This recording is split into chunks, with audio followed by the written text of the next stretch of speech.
نو د کندهاریانو مضمون پاته دا خو ما د مجازو مات شو د کېنه درلره که ته دله سکنځاوي کوې دی کېنه اوس د کندهاریانو فرمایش ته ګوره زما تېره کوي دغه جنراله ته وایي الجمله سر نورې سر څوک غوري کوي د کندهاریانو کوي د کټوارجانو کوي د جاندړو کوي د خروش کوي خو یو اواز به وایي چې تاسو غزنیچان له کندهاره ناویوړه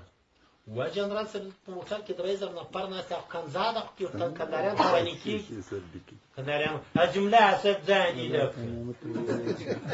احتمال خدای هغه وایي څو مېلمه یې زموږ د سترګو تورې امیر سکندر ته راځي ما پلو کې خپله ونډه اخلي تا څوک خفه کېږي ته په اناد نه غږی مالکه که خفه کېداست بیا به ګورنرجنرال جنرال صاحبه کوي وایي نه خفه کېږي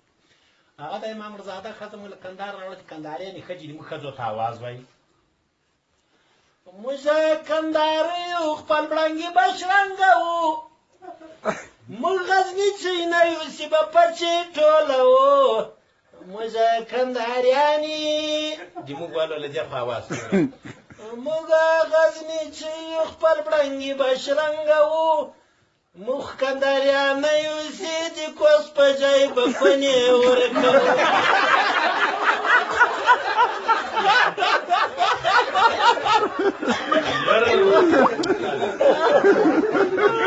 نو هلته د چمن خلکو چکچک وکړو کندهاریانو بده ولګېد چې دغونه آوازونه یې وایي څای چکچک ونه کړه کندهاریان چې تاواني څای چکچک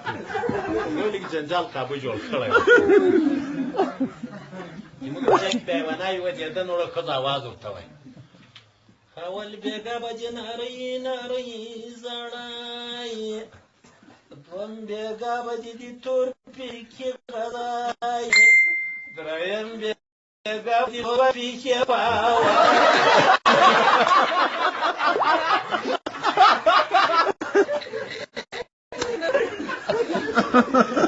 یو بله ناوې ودېدا چې وایي نالۍ ورته جوړه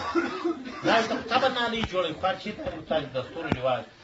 چېرته چې زوی ته راته د علي پرېږده عجیب لنډه خو نه ده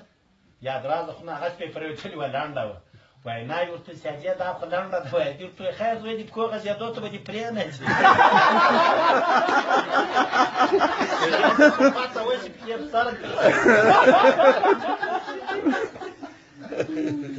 که توازه وایي دې خو سر کړه چې غلبازو ته څو پښه خلاص بیا کوټه یې واده نو دې خوا چې د خسر ځای په دهلیز په کوټه کې دی دې په دهلیز کې دې ناوې د زوم راچوه خو دا ناوې کوچنۍ دا خوښ که یا خوښ که کټوازه یې وایي ښځې ته وایي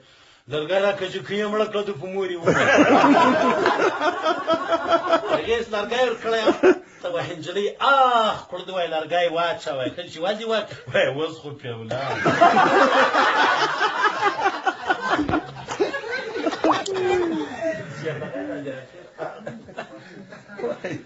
زموږ مولوي شرطه صاحب ته مولوي عبدالحکیم نومي تخرج یې شرطه و چا ورته وویل مولوي صاحب زوم چې د خسر کړه دي سیاره کمره وایي سپی نه ورته غاپي دا څه تاثیر وایي سپی خو پوهېږي چې دی غوډو ته راغلی نو چې ته ځان پرېږدي